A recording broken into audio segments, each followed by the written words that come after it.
இயேசு கிறிஸ்துவின் ஈடு இணையற்ற நாமத்தில் அன்பினால் வாழ்த்துக்கள். என்னை கேட்கிற உங்களுடைய வாழ்க்கையில தேவன் இன்னைக்கு தந்திருக்கிற நன்மைகளுக்காய் நன்றி உள்ளவர்களா இருக்கிறீங்களா? அந்த தேவன் கொடுத்த அந்த பிளெஸிங்ஸ நன்மையை என்ஜாய் பண்றீங்களா? இதை பற்றியான காரியத்தை நம்ம டீட்டெயிலா பேச போறோம். அதை பற்றி கேட்கறதுக்கு முன்னாடி நம்ம ப்ரேயர் பண்ணிடலாமா? சுத்தரிக்கிற ஆண்டவரே, துதிக்கிறோமப்பா, மகிமைப்படுத்திக்கிறோம். நல்ல பிதாவே, உமக்கு நன்றி.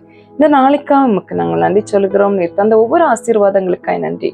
இந்த நாளிலும் இந்த வார்த்தை புறப்பட்டு போகும் பொழுது செய்ய வேண்டிய காரியங்கள் செய்யட்டும், விடுதலைகள் சம்பவிக்கட்டும். மீதியான நேரம் முழுவதும் பரிசுத்த ஆவியானவரே உங்க கண்ட்ரோல்ல எடுத்துக்கொள்ளுங்க. இயேசுவின் நாமத்தில் ஜெபிக்கிறோம் சுவாமி, ஆமென். Enjoy your God's present blessings. நம்ம லைஃப்ல சில ஆசீர்வாதங்கள் இன்னைக்கு நம்ம ஃபேஸ் பண்ணிட்டு இருக்கிற, எக்ஸ்பீரியன்ஸ் பண்ணிட்டு இருக்கிற, அனுபவித்து கொண்டு இருக்கிற நிறைய ஆசீர்வாதங்களை பற்றி நம்ம பாதை பண்றதே இல்லை.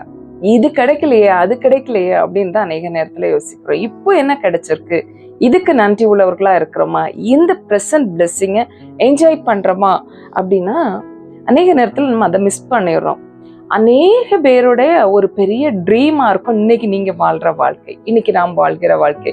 இப்படி ஒண்ணு நடக்காதா அப்படின்னு எத்தனையோ பேர் ஆசைப்படுகிற ஒரு காரியத்தை ஆண்டவர் நமக்கு தந்திருக்கிறார்.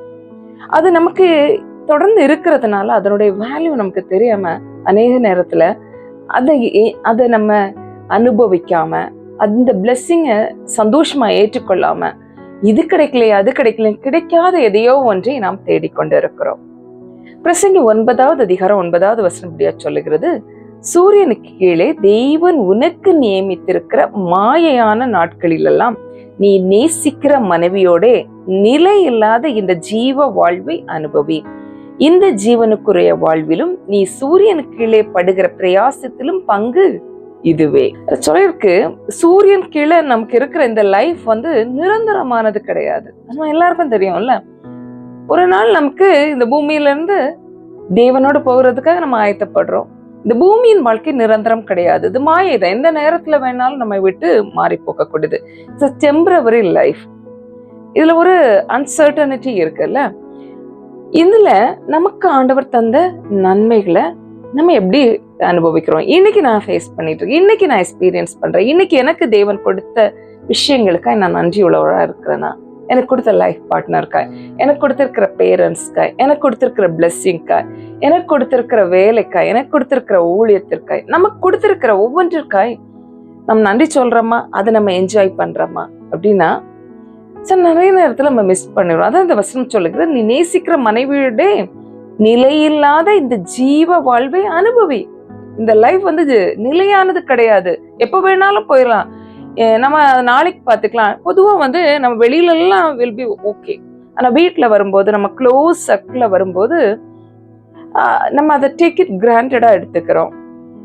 அதுல சந்தோஷமா இருக்கிறது லைஃப் பார்ட்னரோட இருக்கலாம், நம்ம பிள்ளைகளோட, நம்ம குடும்பத்தோட, நம்ம க்ளோஸ் சர்க்கிள்ல இருக்கிறவங்களோட, இவங்களாம் நம்ம கூட தானே இருக்கிறாங்க அப்படின்னு சொல்லிட்டு அவங்களுக்கு கொடுக்குற வேல்யூவை கொடுக்காம இருக்கிறது, அவங்களோட சந்தோஷமா நேரத்தை செலவு பண்ணாம, நம்ம ஆர்கியூமெண்ட்லயும் நிறைய தேவையில்லாத காரியங்களையும் நம்ம நேரங்களை வீணடிக்காம அவர்களோடு நம்ம சந்தோஷமா இருக்கும்படியே தேவன் சொல்லுகிறார்.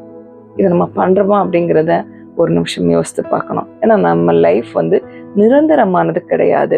அது முடிந்து போன பிறகு யோசிக்க கூடாது. ஒரு முறை ஒரு வீடியோ நான் பார்த்தேன். ஒரு ஹஸ்பண்ட் அவங்க ஒய்ஃபை பற்றி சொல்றாங்க, ஒவ்வொரு நாளும் என் ஒய்ஃப் எனக்காக காத்திருப்பாங்க, எனக்காக எல்லாம் ரெடி பண்ணி வச்சுட்டு இருப்பாங்க. நான் ஆஃபீஸ்ல இருந்து வரும்போது, நான் என்னோட பிஸ்னஸ் மீட்ல இருந்து வரும்போது எனக்காக எல்லாத்தையும் ப்ரிப்பேர் பண்ணி வச்சுட்டு எனக்காக வெயிட் பண்ணிட்டு இருப்பாங்க. நான் அங்கே பிஸ்னஸ்ல உள்ள டென்ஷன்னால, அங்கே இருக்கிற அந்த டென்ஷன்ஸ், அதுக்கப்புறம் அந்த டயர்ட்னஸ்னால என் ஒய்ஃபை நான் ஒரு நாளுமே அவ கூட உட்காந்து டைம் ஸ்பெண்ட் பண்ணி பேசினது கிடையாது. ஒரு நாளுமே அவங்களுக்கு கொடுக்க வேண்டிய மரியாதை நான் கொடுத்தது கிடையாது, அவங்களுக்காக நான் கொடுக்க வேண்டிய நேரத்தை கொடுத்தது கிடையாது. இப்போ அவங்க என் லைஃப்ல இருந்து போயிட்டாங்க. இப்போ என் லைஃபே ரொம்ப கஷ்டமானதா இருக்குது. இப்போ நான் யோசித்து பார்க்குறேன், எப்பவுமே என் கூட இருப்பாங்க அப்படிங்கிற ஒரு நிலைமையில நான் இருந்தேன். ஆனா அவங்க என்னை விட்டு போன பிறகுதான் அவங்களோட வேல்யூ எனக்கு புரியுது. இன்னைக்கு நான் அவங்களோட டைம் ஸ்பெண்ட் பண்ணணும்னு நினைச்சேன், டைம் ஸ்பெண்ட் பண்ண முடியல. அவங்களோட நான் அவங்களுக்கு ஒரு தேங்க் பண்ணணும்னு நினைச்சா எனக்கு முடியல அப்படின்னு மரித்து போன தன்னுடைய மனைவியை பற்றி பேசுகிறார். நடந்த சம்பவம் நமக்கு அப்படி நடந்துடக்கூடாது. நம்ம வாழ்க்கையில நமக்கு தேவன் தந்திருக்கிற ஒவ்வொரு ஆசீர்வாதத்துக்கும் நன்றியுடையவர்களா நம்ம இருப்போம். மற்றவங்களுக்கெல்லாம் நம்ம தேங்க் பண்ணுவோம், நம்ம கூட இருக்கிறவங்களுக்கு நம்ம தேங்க் பண்ண விட்டுருவோம், அவங்களோட டைம் ஸ்பெண்ட் பண்ண விட்டுருவோம், அதை செய்வோம். இதை தேவன் நமக்கு செய்யும்படியா சொல்லுகிறார். நமக்கு கொடுத்திருக்கிற அந்த நாட்களை சந்தோஷமா அனுபவிக்கணும் அப்படிங்கிறதான் கர்த்தருடைய விருப்பம். அதை அனுபவிக்காம போராட்டங்களையும் பிரச்சனைகளையும் ஆர்கியூமெண்ட்லயும் நம்ம டைமை எதுக்கு வேஸ்ட் பண்றோம்? அடுத்ததா சொல்லியிருக்கிறார், உனக்கு நியமித்திருக்கிற நாட்கள் எல்லாம், லைஃப் ரொம்ப ஷார்ட் தான், அது குயிக்கா மாறி போயிடும். நமக்கு கிடைத்த ஆப்பர்ச்சுனிட்டிக்கு ஆண்டவருக்கு நன்றி சொல்லுவோம். நமக்கு உதவி செய்கிற நம்ம லைஃப் பார்ட்னரா இருக்கலாம், நம்ம ஃபேமிலி மெம்பர்ஸா இருக்கலாம், அவங்கள அப்ரிஷியேட் பண்ணுங்களேன். யோசிச்சு பாருங்க, அப்ரிஷியேட் பண்ணியிருக்கிறீங்களா? அவங்க தானே, அது அவங்க செய்ய வேண்டிய கடமை அப்படின்னு இல்லாம அவங்க செய்த ஒவ்வொரு காரியங்களுக்கும் அவங்கள அப்ரிஷியேட் பண்ணி பாருங்களேன். உங்க லைஃப் இன்னும் பியூட்டிஃபுல்லா மாறும். ஆண்டவர் நம்முடைய வாழ்க்கையை சந்தோஷமா அனுபவிக்கணும்னு விரும்புகிறார். நம் முழுமையான பரிபூர்ணமான சமாதானத்துல வாழணும்னு விரும்புகிறார். அது நம்ம ஃபேமிலில இருந்தே தொடங்கணும்னு கர்த்தர் விரும்புகிறார். நம்ம க்ளோஸ் சர்க்கிள்ல இருந்து தொடங்கணும்னு நினைக்கிறார். அதை செய்ய ஆரம்பிப்போம். கர்த்தர் கொடுக்கிற மேன்மையான முழுமையான சந்தோஷத்தை நம்முடைய வாழ்க்கையில அனுபவிப்போம். நம்ம ஜெபிக்கலாமா? நன்றி ஆண்டவரே, உமக்கு நன்றி. இந்த நாளிலும் என்னை கேட்கிற ஒருவருக்காக நான் உமக்கு நன்றி சொல்லுகிறேன். அவர்கள் வாழ்க்கையின் சூழ்நிலையை நீர் நன்றாய் அறிந்திருக்கிறீங்க. அவங்க எக்ஸ்பீரியன்ஸ் பண்ற பெயினை நீங்க அறிந்திருக்கிறீங்க. குறிப்பாய் குடும்ப பிரச்சனைகளோடு, போராட்டங்களோடு, குடும்பத்தில் இந்த காரியம் சரியாகுமா அப்படின்னு நினைத்து இந்த நேரத்திலும் நோக்கி பார்க்கிற ஒவ்வொருவருக்காய் ஜெபிக்கிறேன். மறுபடியும் சூழ்நிலை சுமூகமாய் மாறட்டும். குடும்பங்கள் ஒன்றிணையட்டும். பிரிவினைகள் மாறி போகட்டும். எல்லா குடும்பங்களிலும் பிரிவினை ஆவிகள் இயேசுவின் நாமத்தில் மாறுவதாக ஒரு மாற்றம் உண்டாகட்டும். ஒரு சமாதானம், சந்தோஷம், கர்த்தர் கொடுக்கிற சமாதானம் உண்டாகட்டும். நாங்கள் ஜெபிக்கிறோம்.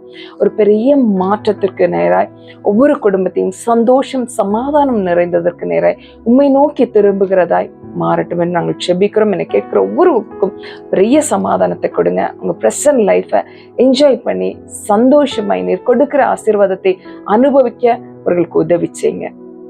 எல்லா பிசாசின் தந்திரங்களும் இவர்களை விட்டு மாறி போகட்டும்.